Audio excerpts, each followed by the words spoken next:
Got this textbook, Ray's Arithmetic, or something like that. I can't hardly read it.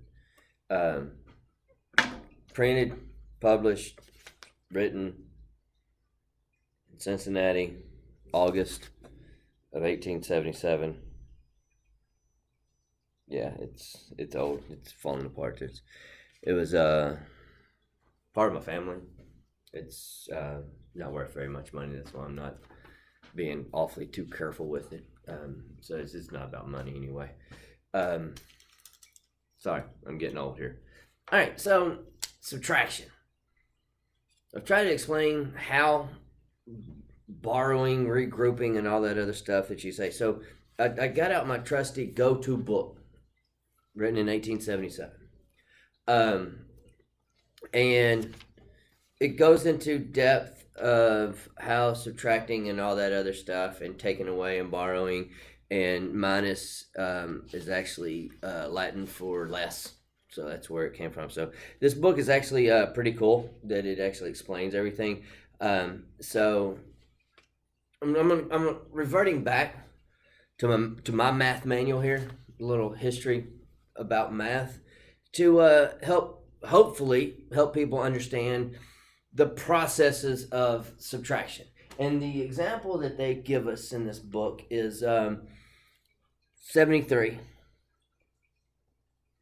minus 45. And they write it in the algorithm way right there. They did say earlier how to write it horizontally, but this is the algorithm way here. And so I'm just going to read it. Read it word for word here. If you want to zoom in, if you want to take a screenshot, pause it, read it, see if you can read it. Maybe a little fuzzy. I don't know about my camera, if it what'll do, if you can see that or not. But there it is, and see if you can read it. All right. I just dropped my book. All right, and then there goes the back cover's still on it. All right, so let me go find my page. There it is. So when you're subtracting, all right, let me just read it. The solution. 5 units cannot be taken from 3 units. Take 1 10 from the 7 tens and add this 1 10 or 10 units to the 3 units, which makes 13 units. And what that looks like, if we actually did it, was to take 1 10 and add it to the 3 units that were already here, then gives you 13 units. Then subtract the 5 units, and there will remain 8 units to be put in its units place. Since 1 10 is taken from the 7 10, there remains but 6 tens. Subtract 4 tens from 6 tens and put the remainder 2 tens in the tens place. The difference is 28. So there's the process in 1877. There it is, and some other jargon and all that other stuff to help you out with it. And then it gives you all these remembers or reminders. I like doing this part. Remember, instead of actually taking 1 10 from the 7 tens and adding it to the 3 units, the operation is performed mentally. Thus, 5 from 13 leaves 8, and 4 from 6 leaves 2. That you don't actually have to do this. We've changed it since we've been in school and doing it to this to show what we did and why we did it. All right. Remember number 2. In such case, the value of the upper number is not changed since the 1 10, which is taken from the order of tens, is added to the number in order of units. The value doesn't change. You have 7 tens. You took a group of tens and put it in the ones. You have 13 ones, or in their language, 13 units. You can't have 2 digits in one place value, right? So that's where we get the 7 tens originally.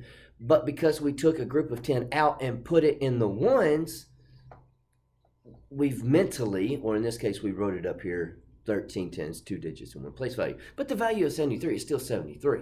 You still have 60 plus 13, which is still 73, okay? Point number 3. Remember, taking a unit of higher order and adding it to the units to the lower number so that the figure beneath may be subtracted from the sum is called borrowing 10. We borrow 10, and we still use that jargon. All right. After increasing the units by 10, instead of considering the next figure of the upper number as diminished by 1, the result will be the same if the next figure of the lower number be increased by 1. Thus, in the previous example, instead of diminishing the 7 tens by 1 and adding 1 to the 4 tens, which makes 5, thus 5 from 13 leaves 8, and 8 from 7 leaves 2. See how that didn't work? You're not adding 1 to the 7 or 1 to the 4 to the 3 to make a 4. You're adding 10 units, okay? All right.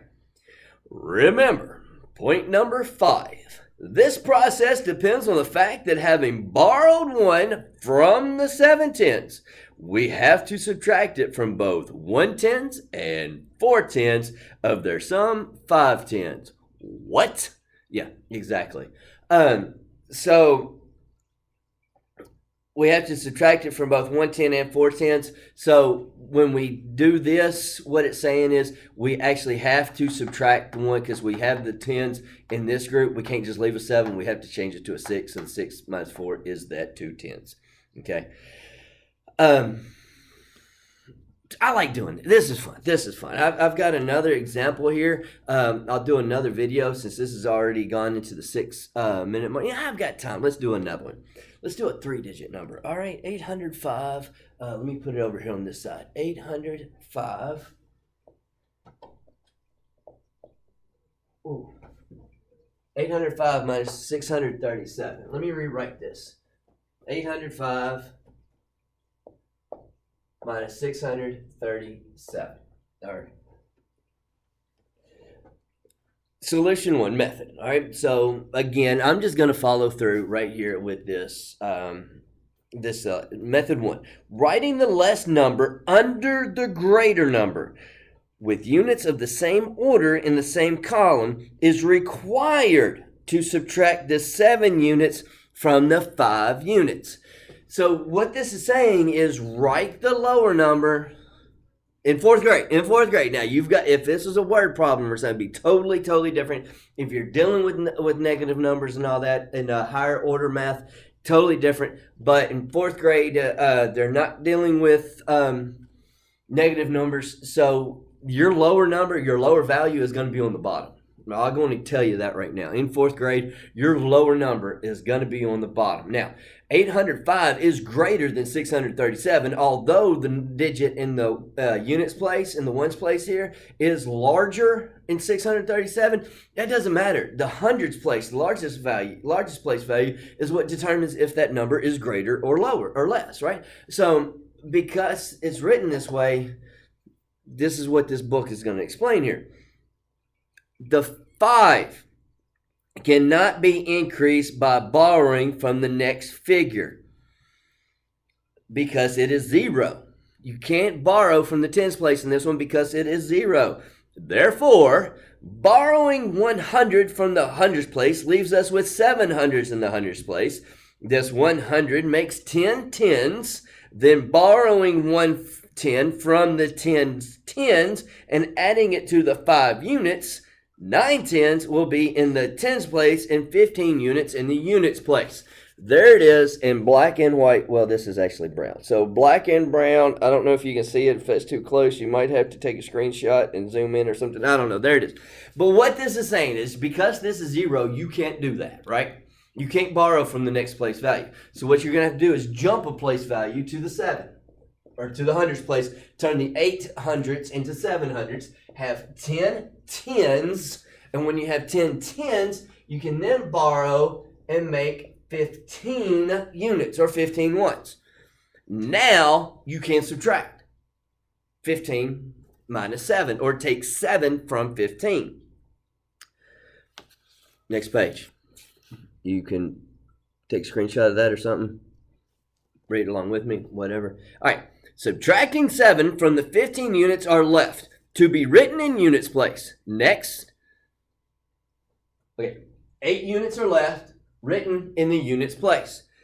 Next, subtracting 3 tens from 9 tens, there are left 6 tens to be written in the tens place. Lastly, subtracting 6 hundreds from 7 hundreds, there remains 100 to be written in the hundreds place.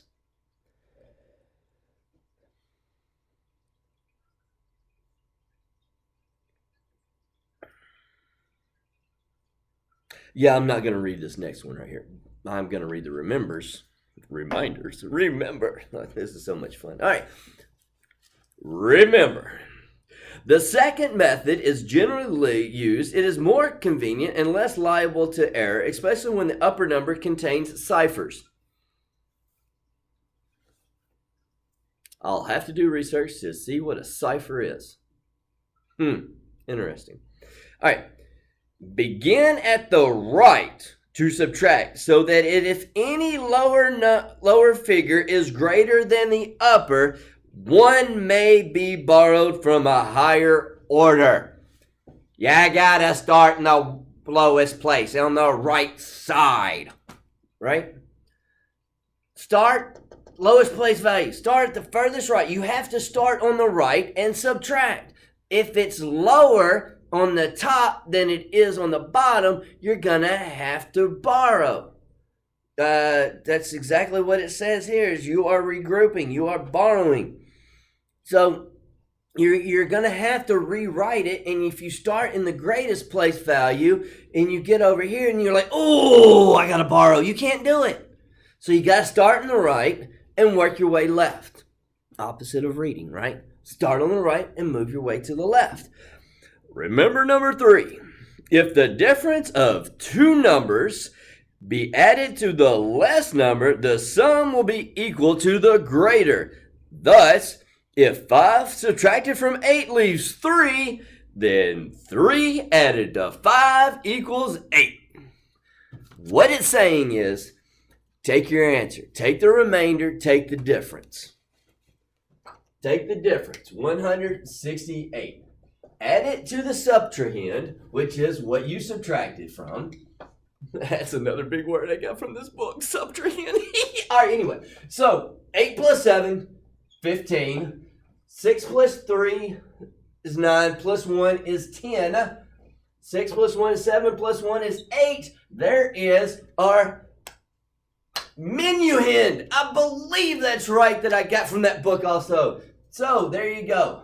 That number is that number. Whoa, isn't that a fact, family? All right. I'll be right back.